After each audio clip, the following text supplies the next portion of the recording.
parler de l'affaire Plaza, pas l'hôtel. Hein. L'animateur qui est accusé donc, de violence conjugale sur plusieurs de ses anciennes compagnes. Est-ce que c'est vrai, est-ce que c'est faux? On ne sait plus. Aujourd'hui, cette histoire prend encore un autre tournant puisque toute la presse s'est emparée du sujet. Tout le monde en parle. Qu'est-ce qu'on en sait de plus? La réaction de Stéphane, les émissions de l'agent immobilier vont-elles être déprogrammées? On parle de vice de l'animateur, voilà, de plein de choses. Il y a 10 infos qui sont sorties. On va vous les donner et on va voir si c'est vrai ou si c'est faux avec Myriam Palomba. Regardez cet extrait puisque tout le monde en parle. Toutes les trois rapportent des faits de maltraitance, humiliation, menaces, violences verbales et même physiques pour 2 d'entre elles. Selon l'une de ces femmes, Stéphane Plaza exercerait des pressions dans le but de faire cohabiter plusieurs relations en même temps. Elle assure avoir eu 3 doigts cassés par l'animateur lors d'une dispute. Une autre indique avoir déposé une main courante en 2022 après des menaces de mort et un refus de l'animateur de lui rendre les clés de son domicile. Enfin, la troisième raconte avoir mis fin à leur relation après avoir été menacée lors d'un week-end en amoureux à Vienne, en Autriche, alors qu'elle venait de découvrir qu'il la trompait. Voilà, Vienne, hein, et d'ailleurs, on a un tweet qui nous dit que deviennent les valses de Vienne, François Feldman. Myriam, déjà, première question, qu'est-ce qu'on reproche à Stéphane Plaza? Alors, vous l'avez plus ou moins dit dans le résumé, mais effectivement, on reproche à Stéphane Plaza d'avoir perpétré des violences contre des femmes, de les avoir humiliées et voire même de les avoir menacées de mort. Dans l'enquête de Mediapart, il y a 3 victimes qui s'expriment et donc elles décrivent... mais elles ont gardé l'anonymat. Hein. Elles ont gardé l'anonymat, elles ont certaines... Est-ce qu'on s'est porté plainte contre lui? Alors, elles n'ont pas porté plainte, il y a juste une main courante qui a été faite par c'est rien du tout. Hein. C'est rien du tout, c'est juste pour signaler qu'il y a eu un problème. Donc pour l'instant, il n'y a pas de plainte et elles expliquent qu'elles n'ont pas osé porter plainte par peur de la surmédiatisation de l'affaire. Bon, c'est un peu raté. Gilles? C'est lui qui a porté plainte. Exactement. C'est lui qui a porté plainte. D'abord une main courante en octobre 2021 et une plainte pénale pour harcèlement et cyberharcèlement en juin 2023. Est-ce que tu peux rappeler les faits vraiment? Parce que dans les détails, il y a eu des choses qui se sont passées. On en a parlé. Il y a une jeune femme avec qui il est resté plusieurs années qui explique que après lui avoir dit qu'elle savait qu'il l'a trompée, ils auraient eu une altercation, il lui aurait mis le bras au niveau de la gorge. Là-dessus, pendant l'altercation, elle aurait eu un arrachement osseux, une luxation des articulations de 2 doigts. Enfin bref, il y a tout un tas de choses qui se sont passées. Donc ça, il l'explique. On a vu aussi les SMS, parce qu'il y a des SMS qui ont été échangés, où on voit aussi la photo de la jeune femme qui porte une attelle. Stéphane Plaza se serait même vanté sur un tournage de publicité qu'il avait luxé le doigt de quelqu'un et qu'il avait énormément de force. Et puis elle dit aussi qu'il y a eu 2 autres faits où il lui aurait donné un coup de poing en 2018 et il lui aurait lancé un colis en 2020. Alors il a porté plainte pour harcèlement. Et cyberharcèlement. Exactement, mais il y a une des jeunes filles, je crois, qui avait déjà... eu des plaintes pour harcèlement. C'est le bruit qui court, c'est que l'avocate de Stéphane Plaza... Parce que là, dans les accusations de Stéphane Plaza, c'est des bruits qui courent aussi. Hein. Il a dit sur un tournage... après, il y a des SMS, il y a des voisines... Il a dit sur un tournage... Moi aussi, j'ai dit sur un tournage, j'aimais les pains au chocolat alors que j'adore les croissants. Non, mais voilà. Donc j'ai discuté avec Maître Plumet qui m'expliquait, bon, elle n'a pas encore tout vérifié, mais visiblement, il y aurait une des plaignantes qui aurait déjà des accusations, des plaintes pour harcèlement, 3 faits sur d'autres personnes. Exactement. Donc voilà, donc ça c'est quand même un élément important du dossier et tu nous le diras si ça avance là-dessus, Myriam. Deuxième question, puisqu'il y a plein de choses qui sortent sur Stéphane Plaza. Vous allez voir, il fait la une de tous les journaux People. M6 va-t-elle déprogrammer les émissions de Stéphane Plaza? Alors pour l'instant, c'est des rediffusions qui ont été transmises sur l'antenne d'M6. Il faut savoir qu'actuellement, Stéphane Plaza tourne un téléfilm avec Michel Barnier qui s'appelle La Cavale. Ils sont dans le sud de la France. Il y a un programme qui doit être diffusé le 10 octobre qui s'appelle Stéphane Plaza, le voyage intimiste avec mon père. Alors là, pour l'instant, M6 se demande si, en fonction de la façon dont on va évoluer... Il va partir avec votre père. Voyage intimiste avec mon père. Il va partir avec votre père. Avec son père. Ah d'accord, c'est pas avec votre père.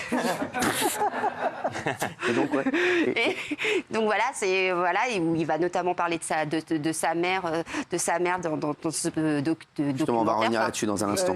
Et du coup, ça c'est censé être diffusé le 10 octobre, mais là, M6 se pose la question de savoir si ils vont le diffuser ou pas. Voilà. D'accord. Donc ça, il peut avoir une déprogrammation de dernière minute. Hein. Exactement. Gilles Verdez. Mais il commence à s'interroger. Voilà. Qui? M6 commence à s'interroger clairement. Et d'ailleurs, M6 a débuté son enquête interne avec beaucoup d'auditions et on a appris que Réservoir Pro de la société de production avait aussi diligenté une enquête interne pour faire toute la lumière. Donc, plein de gens seront auditionnés. Et puis ils veulent faire ça aussi. Ils veulent aller assez vite pour pouvoir, si c'est faux, disculper Stéphane Plaza pour qu'il puisse reprendre ses activités normalement. Et continuer à diffuser les émissions. Et il faut rappeler aussi que M6 est associé de Stéphane Plaza dans les agences immobilières. Dans les agences immobilières, c'est le principal actionnaire. C'est le principal actionnaire. Il est de toute la licence des agences immobilières de Stéphane Plaza. Donc, là, je crois que Stéphane Plaza a 20% et M6... Non, 60 pour M6. 60 pour M6, oui, c'est ça. Et Stéphane a moins. À moins. Donc, il y a une... Enfin, voilà, c'est vrai. Stéphane Plaza, pour M6, c'est quand même un peu la poule aux odeurs, au niveau des agences immobilières, certes, mais aussi des émissions. Donc, c'est très compliqué. Surtout des agences immobilières, il fait plus trop d'émissions, Stéphane. C'est surtout des rediffs. Donc là, il faut qu'il reprenne les émissions. Voilà. Mais il a un contrat très longue durée, hein. Ouais. Je crois qu'il a un contrat très longue durée. Je me demande si c'est pas 2028. D'accord. Très bien. Alors, que dit Stéphane Plaza en privé? Alors, c'est là où c'est un peu difficile à dire parce que, alors, lui, ce qu'il aurait dit, c'est que il en avait rien à faire, que de toute façon, il était intouchable, et que. Non, ça veut dire qu'il est sûr de lui. Ça veut dire que il est très sûr de lui. Il pense que en fait, ce sont juste des jeunes femmes éconduites qui se sont liguées contre lui pour lui faire du mal, et voilà. Donc pour l'instant, ça lui passerait, en tout cas. Ça vient d'où ça? C'est l'avocat qui dit ça. C'est l'avocat qui s'en fout que ça lui passe au-dessus de la tête. Je pense pas qu'il s'en fout, moi. Moi, je pense pas qu'il s'en fout. C'est les infos. Je suis d'accord avec toi.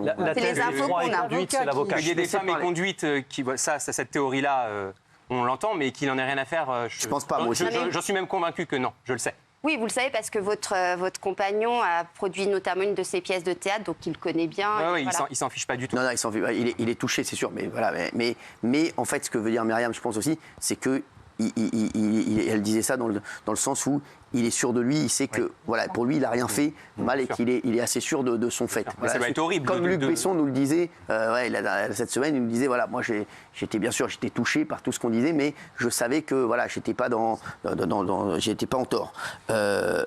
Quatrième question. Alors parce qu'on voit tout. Alors j'ai même pas envie de poser cette question. Parce qu'ils disent n'importe quoi. Non mais c'est pas ça. C'est que dans les journaux là, on voit tout n'importe quoi. Stéphane Plaza, a-t-il un problème avec le sexe? Non mais qu'est-ce que c'est que cette connerie?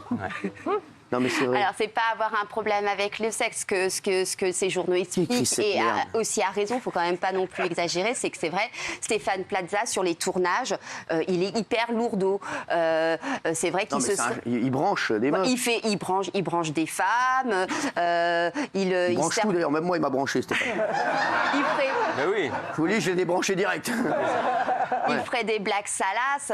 Closer dit que sur l'un des tournages d'une émission qui s'appelait Les Experts, c'est vous, il aurait même dragué une femme mariée, ce qui aurait fortement déplu au mari qui était là. Non mais il n'a rien fait de mal, c'est quoi ça? Non mais je dis pas. Il savait peut-être pas qu'elle était mariée. Non mais alors. En fait, Stéphane, il est à l'écran comme il est dans la vraie vie. Ça. Il fait quand on le voit d'ailleurs dans ses émissions. Exactement, il drague tout le monde. Il rigole, même il fait des blagues. Même une poutre, il la drague.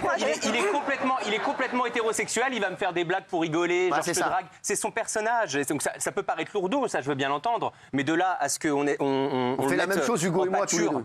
Ouais. Mais c'est vrai. Non, mais entre nous deux. Non, mais moi, je ne jette pas en pâture, mais en vrai, voilà, c'est ce que disent. Ça peut gâcher une vie, quoi. Je fais juste retranscrire ce que disent les gens qui travaillent avec lui. Et c'est vrai qu'il y a des gens qui travaillent avec lui et qui disent qu'effectivement, c'est un lourdeau. Ah oui, mais il y en a voilà. C'est un lourdeau. Et que il y a même une anecdote, je crois que c'est dans le magazine Voici, qui raconte que même dans les toilettes de Réservoir Prod, il a été faire l'amour avec des femmes. Donc c'est un peu, voilà.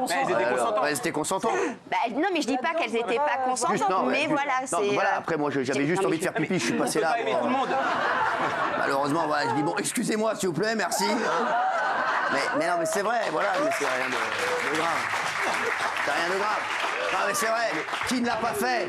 Tu crois Daniel dans les toilettes de France Télévisions? Tu crois quoi? Non mais c'est vrai, non mais ça, il n'y a rien de grave. Quand il se passe quelque chose comme ça et que tous les médias s'acharnent sur quelqu'un, il y a toutes les langues qui se dédient. Exactement, et qui des disent gens qui le quoi. détestent et qui sont jaloux de lui et tout, qui vont venir raconter des anecdotes, de ce genre d'anecdotes à charge, mais pas vraiment, parce que être un lourdeau, ça fait pas de toi bien sûr. quelqu'un de... Dans 2 jours, ils vont dire il a sucé une gomme. Rien d'hors la loi là-dedans. C'est ça. Non, mais, oui. C'est vrai qu'il y a un déferlement dans les magazines aujourd'hui qui est invraisemblable, incroyable, invraisemblable. On parle de sexe, bien sûr. Non, mais attends, mais on a des questions. Donc, si tu veux nous niquer les conducteurs, vas-y. 5e question, là, maintenant aussi. C'est un déferlement puisqu'ils disent aussi maintenant qu'il a... Alors, il a des problèmes de sexe. Ils l'ont tout trouvé. Hein. Il a des problèmes d'alcool aussi. Alors ça, pour le coup, il en a parlé, lui, à plusieurs reprises. Donc voilà, il a dit qu'il avait un problème avec l'alcool. On parle d'alcool mondain, vous savez, quand on boit fréquemment dans les soirées, etc. Et lui-même a dit sur Instagram qu'il était super content parce que ça faisait plus de 200 jours au moment où il a fait ce message qu'il avait arrêté l'alcool et que d'ailleurs, il était super content parce que son corps allait mieux, il était moins ridé, il avait moins de cernes. Donc lui-même en a parlé de ce problème d'alcool. Ah, tu vois. Voilà. Et alors ici maintenant, ils disent Stéphane Plaza consomme de la drogue, point d'interrogation. Ils ont tout trouvé, hein, ils ont tout dit. Il prend de la drogue, il prend de l'alcool, il a des problèmes de sexe. Ça m'embête je veux pas me fâcher avec mes concurrents. Après, ils vont dire que je suis là pour les tacler. Mais c'est vrai que Voici a dit que Pierre Palmade... Pardon. Le lapsus qu'il faut pas. Laisse Pierre Palmade briller là, le pauvre.